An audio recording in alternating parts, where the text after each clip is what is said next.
It's totally made up, the sculptor, for their purpose. It's a huge lie. Like this case is going to fall flat on its face. When you get into public office, you expect to be shot at. You don't expect to be falsely indicted. And certainly you don't expect to be convicted of something you didn't do. What is the definition of a bribe when it comes to a political contribution? In this case, Don Siegelman didn't receive a bit of benefit, and Richard Scrushy didn't even want to be on the CON board first. So what is the limits of a political, what determines a political contribution and what is not a political contribution? The appeals court should make a deliberate judgment on that. And if necessary, the U.S. Supreme Court should make a deliberate judgment. Richard Scrushy never asked me ever to be on the CON board. I brought up and asked him if he would serve again on the board that Richard had served on through 3 previous governors, Governor James, Governor Folsom, Governor Guy Hunt. And I asked him if he would please serve again, to serve his state again in that important capacity, because he was well qualified. In this instance, Richard Scrushy was already serving on that board, had been appointed by 3 previous governors to the same board, and his service was just that, a service to the state of Alabama. To have someone who had built the most successful healthcare company in Alabama's history, and one of the most successful in the country, sitting on our Certificate of Need board certainly was more of an honor for the state than it was for Richard Scrushy. So the Certificate of Need board is a board that meets every month. And they meet, it's a full day, there's a lot of tons of reading. I mean, I would have a big box stacked up this high of all of these healthcare projects from all over the state that were being presented that day at that board meeting, and that board had to vote on those projects.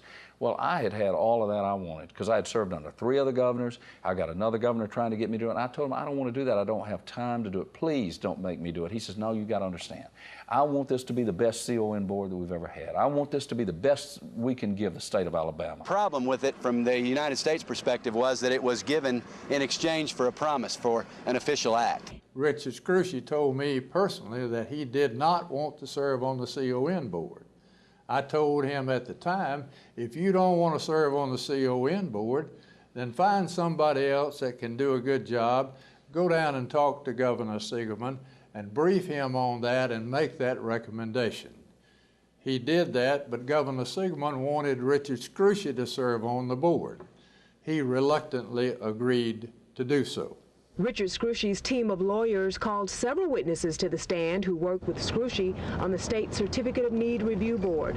All of the witnesses, including Birmingham Dr. Craig Philpott, testified that Scrushy was a useful and active board member and that he never tried to control the board. Nearly every witness testified that there was no way the CON board could be controlled. A year or so, year and a half later, he asked me, I was asked, would you help satisfy this debt for the, now it was called the Alabama Educational Trust.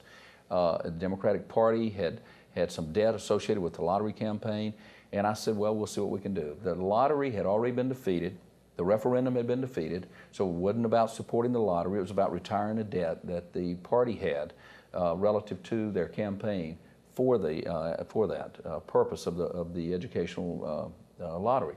So we said, okay, we'll help you with that. Now, we'd never supported Siegelman. We'd never given him any money. We didn't support his campaign. We said, okay, we'll help you with this. So we donated money to that cause, to a charitable organization. And I was indicted for that.